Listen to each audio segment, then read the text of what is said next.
Kinabukasan, sinamahan namin si Emily sa isang paranormal investigator na si Madam Venus. Pakay namin ay bigyang kasagutan ang lahat ng takot sa kanyang dibdib. Sa unang tingin pa lamang ng medium sa ikinikilos ni Emily, may presensya raw na hindi pangkaraniwan.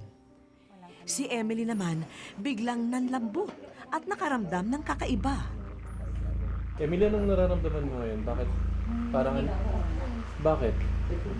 Parang kasi gusto niya, pero nilalabanan ko lang kinakausap ko naman siya sa isip. Ano ibig mo sabihin gusto mo?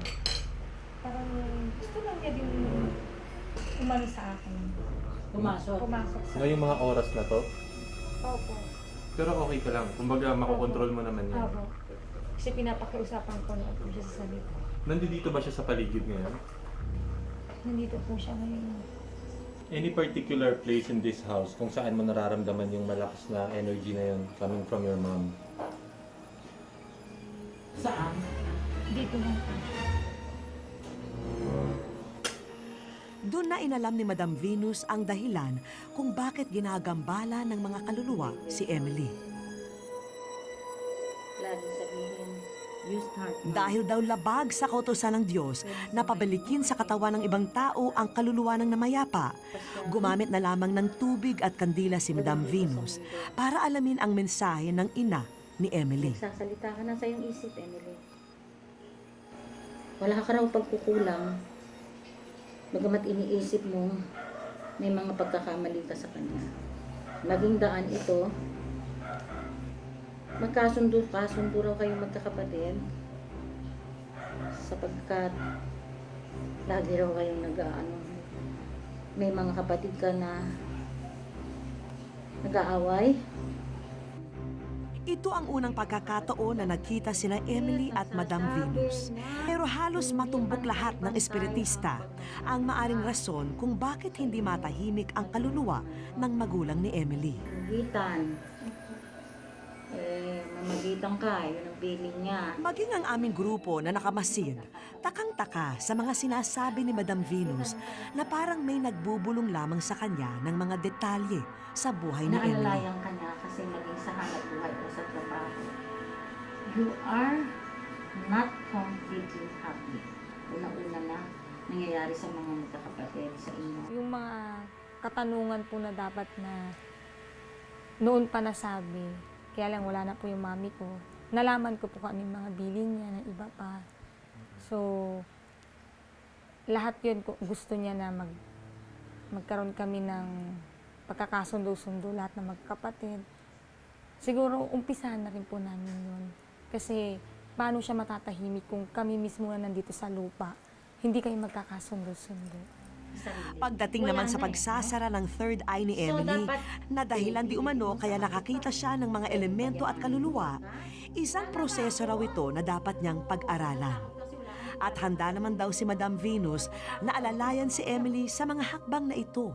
Kasi pag sinabi mong, okay, sasara ka yung third eye mo, kalokohan na lang yun, na 1 minute lang, wala na yan. But ako, it's not a trick, but we go on to process. Yung pag sinabi ni Madam kanina na kailangan magkaroon ng tiwala sa sarili po. Kasi number 1 po yan eh. Paano mo magagampanan yung gagawin mo sa buhay? Or paano ka makakausad kung wala kang sarili, kung wala kang tiwala sa sarili mo? Good vibrations na rin daw ang nakikita ni Madam Venus sa aura ni Emily pagkatapos ng ginawa niyang pagdarasal. Wish ko lang.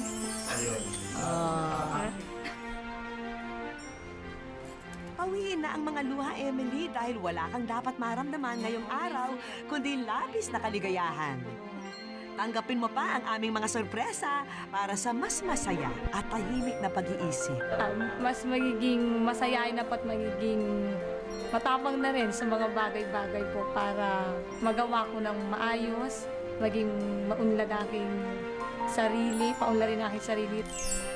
Para balansehin ang pagkonsulta ni Emily sa mga eksperto, dinala rin namin siya sa isang psychologist at life coach. Ito'y upang mabigyan ng interpretasyon ang mga kaganapan sa kanyang buhay sa panig ng siyensya.